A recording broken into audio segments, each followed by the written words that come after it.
Hello, everyone. I hope you're having a wonderful day. I just wanted to get started by saying thank you for watching. It always means so much to me to have people who just want to click on my videos, let alone subscribe. So if you like what I'm cooking up here, please comment and let's try to get a 500 sub before April because that's my birthday and it'll be a great gift to have. So yeah, hopefully you guys enjoy.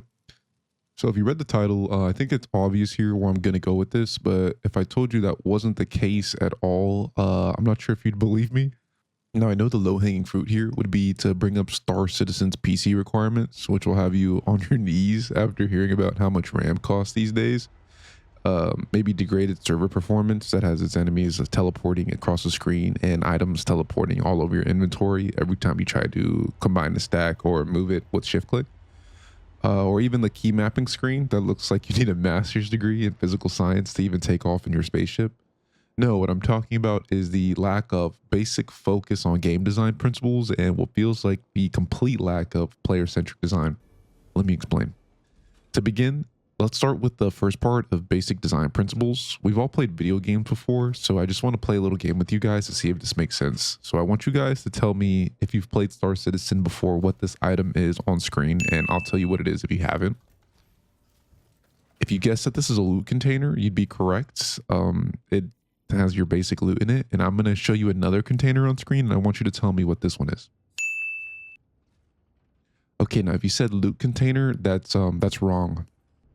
Now, I'm not a game developer, but if you train a mouse to be happy when it eats cheese and then give it a picture of cheese and wonder why it's not happy, I would think you're a bad scientist. The difference between these two boxes is one is in the bunkers in Stanton and the other one is in a random room in Pyro. Now, I'm not too much into the game design world, but your intuition will be thrown way off if this happens too many times while playing the game. This leads to player suspicion and lack of exploration because why would I go out of my way to explore and check items in the background only for them to be set dressing? It doesn't really make sense, and if you need more examples, they're all over the game. But another not so egregious one I wouldn't say is the one at the end, the Vandal Tech Smugglers mission, which leads me into another problem, which I'll get into. But in that mission, once you finally get to the warehouse rooms, there are some cryopods in there that are stacked neatly on top of each other in the middle of the room, and some of them just cannot be grabbed. And they have the exact same models. They're placed in the exact same place and sometimes even on top of the other models, and you just can't grab them. And that just leads to a lot of player distrust and not even knowing if the game is working correctly, since the foundation that it's already built on is already kind of broken. You don't know if that model that is glued onto the ground is actually supposed to just not be there or what's happening. You're just confused, you're suspicious, you don't know what's right or what's wrong, and it just makes it kind of hard to interact with the map or know what is interactable. And what I was saying before that leads me into another problem is the lack of player facing information, I guess, so to speak. So with the Vandal Tech Smuggler mission, you have to earn a certain amount of rep to acquire this mission, and there's nothing in the game that really tells you this. And when you're working to achieve that rep to get the mission, there's nothing that tells you how much rep you're getting, what part of the reputation that you're at. Sure, you can go look at the bar, but there's not really a percentage. So you're kind of just measuring the bar with the letters on the actual description of the reputation of the faction that you're trying to build up with. So that's a bit confusing in itself. But those are just little nitpicks. I just thought I should touch on those. To be fairly quick, you also have the star map, which is a little bit slow. It starts off super zoomed in. It's glitchy. There's no really planet to system details that I'm aware of. I'm not sure if it tells you if it's even lawless or not. I don't even really tend to bother to check anymore. But yeah, like there's not too many details as far as where you're going or what's there. Sure, there's small icons to tell you if there's the sure they're selling ships or there's ship rentals, but it doesn't tell you what ships can be rented, even though in 2025 I can go online and look at Hertz rental cars and tell you every single car that I can get there. I can't do that in Star Citizen without tabbing out to a third-party tool. All right, and getting into scanning, you can't really gather too much information or act on that information too well or efficiently. You have to scan a ship and then open up an MFD. And if you're not on that screen, tab over to the MFD and then scroll down. And then if you look too far away from that ship, I believe the MFD screen clears and you have to orientate your ship. And it's just a lot of weird button pressing and looking around in your cockpit that kind of takes away from the combat. If you're in a combat scenario, you could be pirating somebody and you're scouting them out. But if you're in the middle of combat, good luck trying to get a scan off. It also doesn't tell you any armor info. So there's now 2 invisible health bars on every ship that you're fighting, and you have no idea how much it's deteriorated or when to shoot lasers or ballistics for their maximum efficiency, even though that is the whole point of engineering, is to change up your arsenal to be the most efficient as possible. There's no way of knowing component health or armor health on an individual, and there's no way of even targeting it. So you can use the precision target mode, but then it takes away your information on the top of your screen of your own ship systems. So it's kind of counterintuitive to use it in combat because it's pretty difficult. You also have the Moby Glass, which if you wanted to know anything about the lore, anything in the game or anything like that, you'd have to go to the her hidden journal entries tab. That is not really pretty intuitive unless you did the tutorial and you know it's there. And most of the time players in the game don't even go really look at it.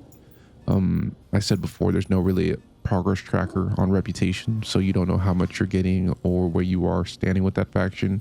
You definitely have a rank with each faction, but you don't know how far you are percentage wise or how much, if you're a junior contractor versus an expert contractor, how little XP are you gaining now? How much further is a bar?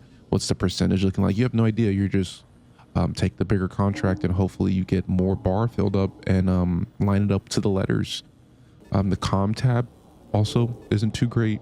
You have to scroll back up to see if anybody sent a message that you missed, and if anybody types another one, you're going to be forced back to the bottom. It's also limited chat, so you can miss a chat completely if the global chat is moving too fast.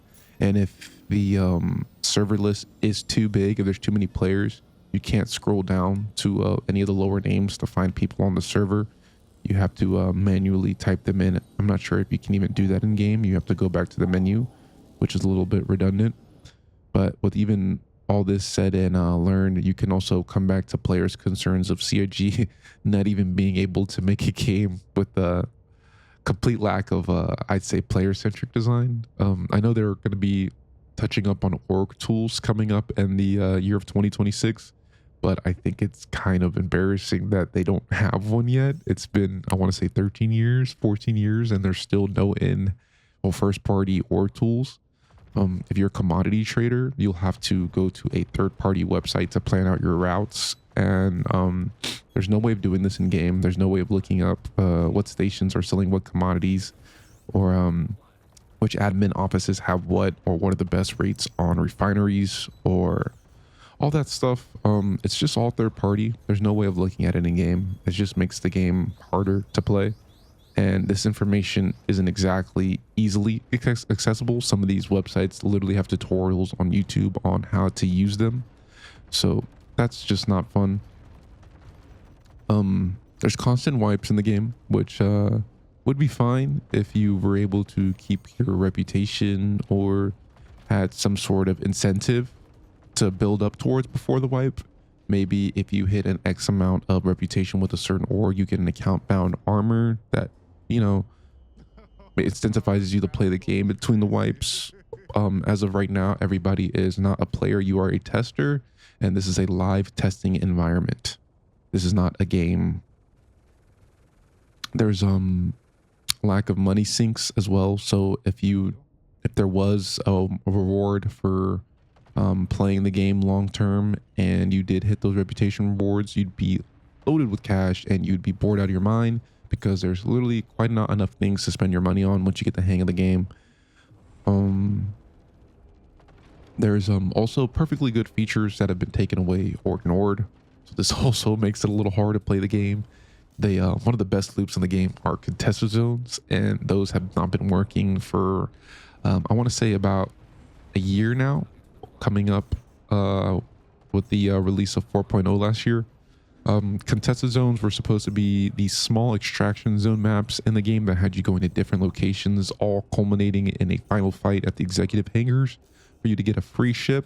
But unfortunately, with door phasing and a lot of the exploits in the game that were supposed to be fixed in the year of playability, instead we got I believe Hathor and Onyx facilities that were being patched nonstop throughout the whole year, which I'm completely aware that those were put in place to test out different game systems and also to, have CIG practice on different mission balancing and, different mission styles. But I would just love to see contested zones be fixed because it's already a perfect game loop. I wouldn't say perfect, but just enough to keep someone engaged for PvP. But unfortunately, with all the phasing and cheating, it's impossible to see anybody where they're supposed to be, and it's just not fun.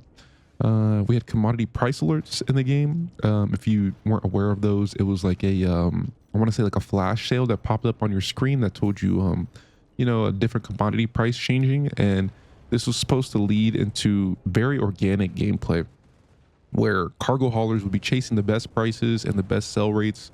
And this is all within the game, so there's no third-party tools necessary. This is like one of the first-party things that commodity traders could do, and this would have been an amazing sandbox for pirate players to also engage with. They could check the commodity price alerts, also look up the best places to sell, best places to buy, and figure out the route that these commodity traders were going on, and sit there and QT snare them. Sorry, and have a decent pirating gameplay with predictable lines.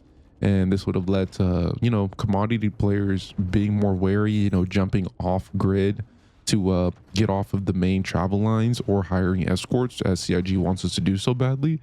And this was just ripped out of the game because I believe CIG just didn't understand what to do with it, or I'm not, I don't know. This is also the case with Jumptown, but this is just blatant. CIG put in this drug replicator area in the game that just constantly spit out drugs for free and for players to use, and it's led to a very contested zone in the map that players can engage with for PvP and quick profit. And it was good because there was only one jump town, and it forced everybody to this one centric area because the universe is already so big. Now we have 3 star systems with plenty of planets, moons, and places of interest. It's just so hard to get players congregated in one area. CIG back then decided with even 100 players that instead of keeping one jump town, they would split it into 4, I believe. And this just killed the loop. It separated everybody that already had a hard time finding people, and then eventually it was just taking out of the game. So that's pretty sad to see. I know this video is coming off as a rant, and I'm sorry that this video is coming off as a rant. I'm not ignorant to the fact that CIG is implementing these things in a way that is allowing them to learn and build on top of these systems in the order that they had set, and they have an order in mind. It's just kind of baffling to me how easily they would implement hindrances and immersion before solutions, and they will take out and not repair game loops that are already in the game and working fine for the player benefit. It's just really weird to me. It leads to a lack of trust, and I question the vision sometimes, but I'm still here for it. It's still my favorite game. It's a game like no other, but there's just some times where it gets hard to play because you just see how great it can be, and then it just kind of just falls on its face sometimes. But I think I'm gonna close it out here. Thank you guys all for watching. Again, I'm trying to hit 500 subscribers for my birthday in April, so please, if you like what you hear, I know it's rants. I have a lot of positive content. Me and my friend David play all the time, and we're kind of funny. So if you want to go and check it out and toot my horn a little bit, go check it out. If not, thank you for watching. I'll catch you guys later. Thank you so much.